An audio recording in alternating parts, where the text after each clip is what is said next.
Pony, welcome to my YouTube channel. And once again, my name is Diega. So ito guys, kagising ko lang pero galing kasi ako ng work kagabi. Then umuwi ako ng 2 kasi maaga kami natapos kagabi. So natulog ako ng 3, then nagising ako ngayon. So mga magsi-6 pa lang siguro. Pero maliwanag na rin. And nakakaramdam ako ng gutom. So bibili ako sa tindahan. Tapos magluluto ako ng breakfast na rin namin pangkalahatan. Then tignan natin kung antokin ako mamaya-maya. Okay, so welcome to my daily vlog. And kung hindi ka pa nakapag-subscribe sa YouTube channel ko, please do like and subscribe para maging updated kayo sa mga videos na gagawin ko. Okay? But for now, alis muna ako, bili muna ako. Samahan nyo rin ako ulit sa tindahan na binibilan ko ng pagkain sa 24 hours dito malapit sa amin. Okay, let's go!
So eto na nga, dahil kanina nagutom ako, maaga ako nagising. Pero maaga din naman ako natulog, mga 3. Ngayon, magbe-breakfast na tayo. Share with mama. Ayan, naalis siya na maaga kasi mamimili siya ngayon sa Pure Gold. Kasi maaga din naman bukas ang Pure Gold. Anong oras na rin naman. So ito yung mga niluto kong breakfast namin. You know. Diba?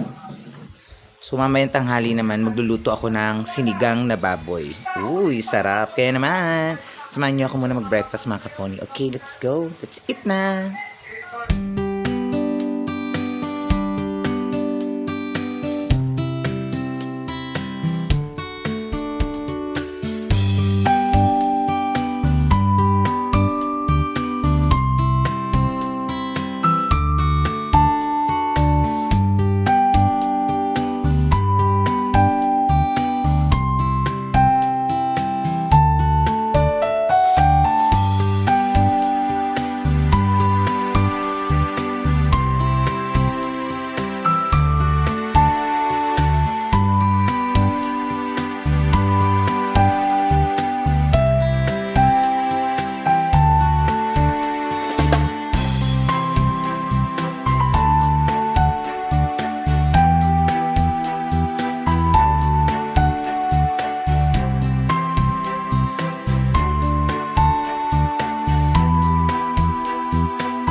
So ito na nga, tapos na nga ako mag-breakfast mga kaponi. So maghuhugas na tayo dahil yan o, kita nyo yan.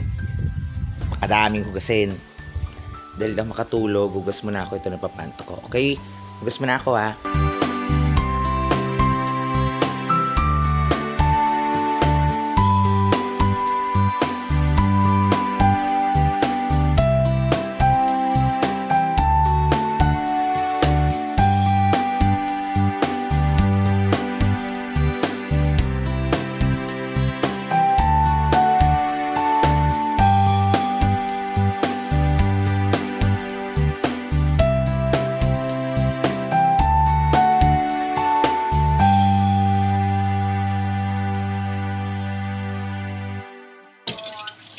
Hey mga kaponi. Maaga ko nagising ngayon kasi umuwi ako ng alas 2. Tapos ako mag-gig sa Harvey's. So parang nakatulog naman ako ng 3 until 5:12. Gano'n, nagising ako ng mga 5 something. So mamaya, babawi na lang tayo ulit ng tulog. Pero ngayon, papantok muna tayo ulit. Magluluto na muna rin ako ng ano namin, ulam para sa lunch. Diba? Para at least mamaya dire-diretso na yung tulog muna. Tapos ang gising ko na noon, baka siguro padilim na or mag-aayos na ako kasi may gig ulit ako sa Harvest Friday. So, ngayon, mag-ihiwa-hiwa na tayo ng mga kailangan para sa sinigang. So, hugasan lang natin yung mga gulay na binili ko mga kapon. Charan! Ito yung mga gulay na binili ko. Talong. Para make sure natin bago hiwain natin malinis. Miss ko na rin maggulay tsaka magluto ng sinigang. Kaya habang nakapikit ako kanina, sabi ko, gusto ko magsinigang. Napabili tayo kaagad ng maaga. May malapit dito parang talipapa sa amin. Parang mini market din. Mini wet market. So, may sili tayo. May ganito. Gasin natin muna.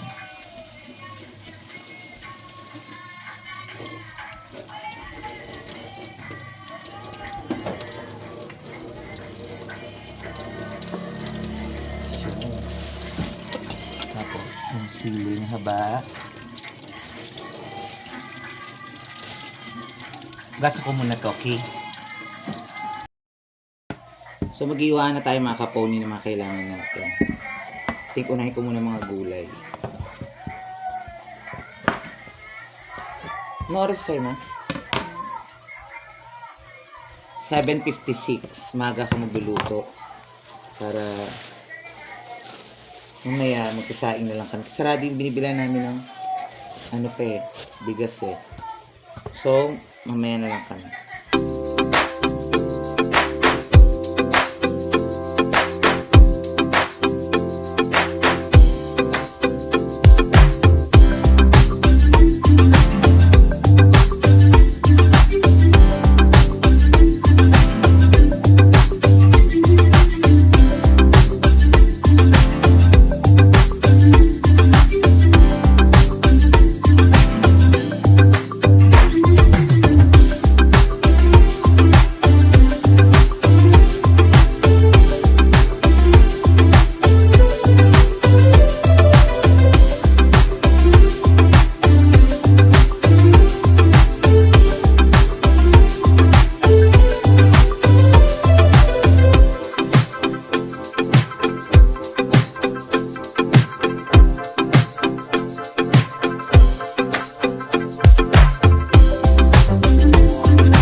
Yung mga lutuin or gagamitin kong pangluto mga kaibigan, mga kaponi.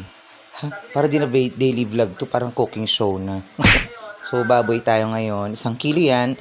Then, mga gulay na kailangan natin for sinigang. Then, meron ako dito sinigang mix. Kasi gusto ko yung maasim na sinigang. Pero hindi naman lahat siguro ito magagamit. Meron akong 4-pack dito na maliliit. So, maliliit lang yan. Okay? So, this time, samahan niyo ako sa kusina para magluto. Let's go! Let's go! Mga kaponi, so eto na. Andito na ako sa kusina. Wait lang, ayusin ko kayo. Tabingi kayo.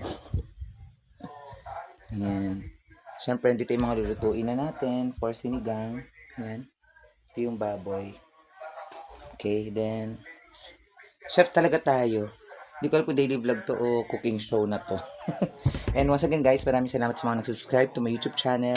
Ako siyempre, para saan pag tumagal tayo, maka 100k din po tayo. So, dire-diretso lang po ako gagawa ng mga videos and daily vlog ko. Then, Of course, syempre pag lumaki po tayo, dadalhin ko po kayo sa labas, hindi lang dito. I think baka mag-out of town din tayo. Pag dumami pa po tayo, alright? And let's cook ng ating sinigang na baboy. Let's go!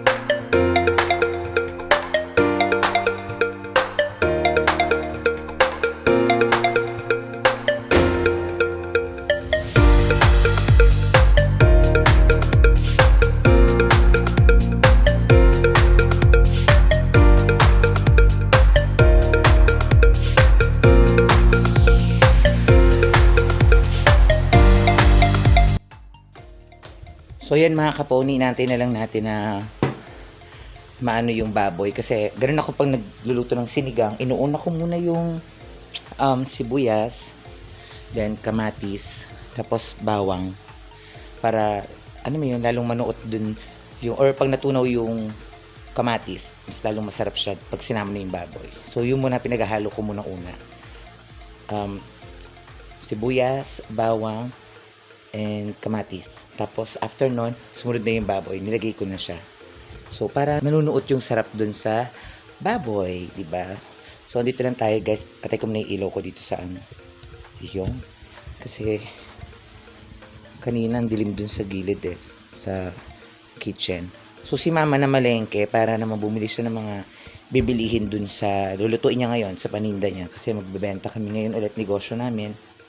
So, nagluluto siya ng empanada, beef pares, at saka kung ano-ano pa na pagkain na pwedeng i-orderin nila. Ganun.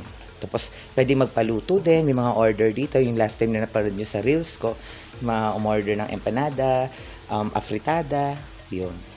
Pwedeng ganun din yung i-order nyo sa amin. So, sobrang init. Ang sarap. Soft drinks na may yelo. Coke. So, mamaya balikan ko kayo. Panin muna natin yung baboy, ha? Ready? So, kumukulo na nga mga kaponi. Buksan na natin yung ating pinakukuloang baboy. Ayun. Naan lang natin to. Wait lang ha. Papakita ko rin sa inyo. Yan. Kumukulo na siya. So, halu-haluin lang natin yan. Then, ilalagay na natin yung Knorr cubes na pork. Okay? So, dito muna kayo. Let's go!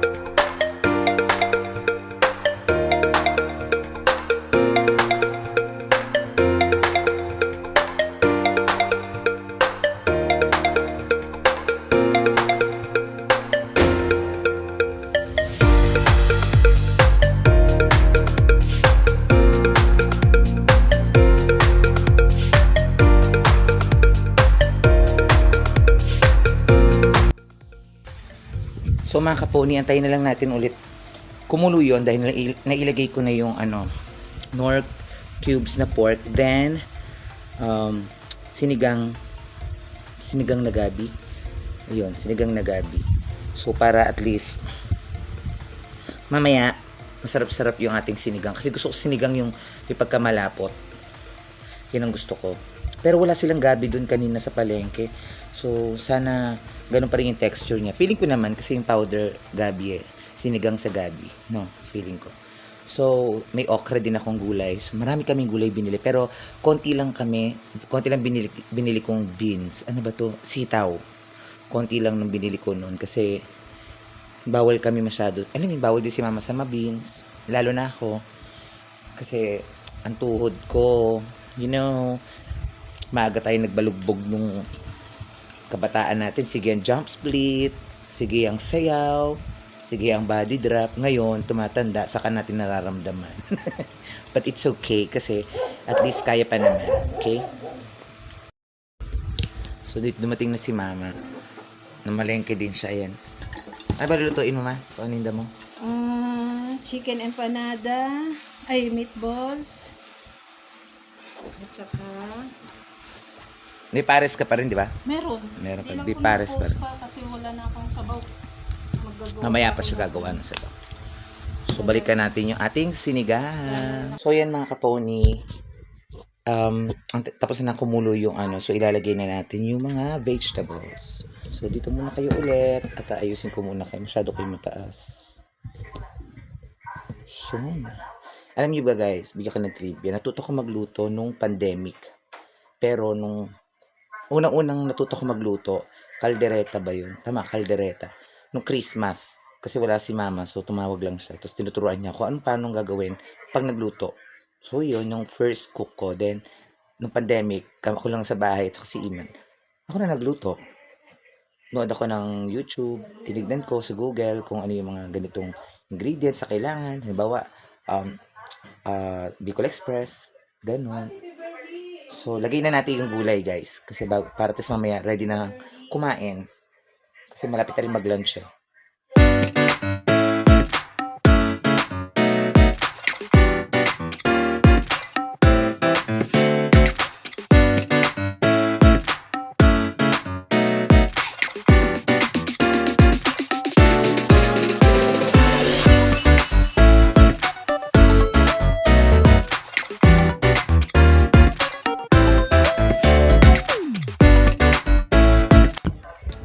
So guys, ito, pinakulang ko na yung mga matitigas muna. Hindi naman matitigas, yung mga dapat unahin gulay.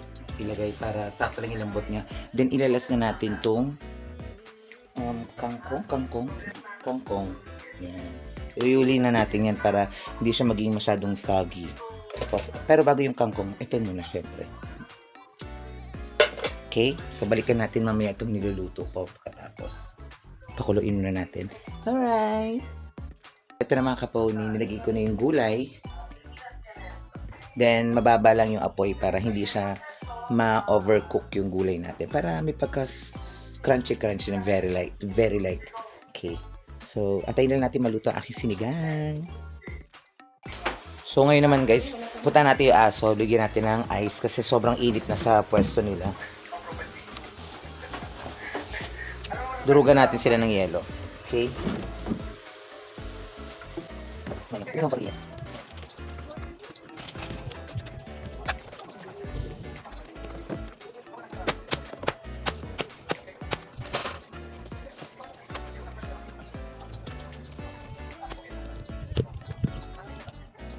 So, mag-ingat yung trik-trik ng araw. So, binigyan ko na ng ice yung aso natin para hindi sila ma-heat stroke. Ayan o. Tcharam! Diba? Ito na mga kaponi, luto ng ating sinigang. Wow! Yes! Ang sarap po. Diba?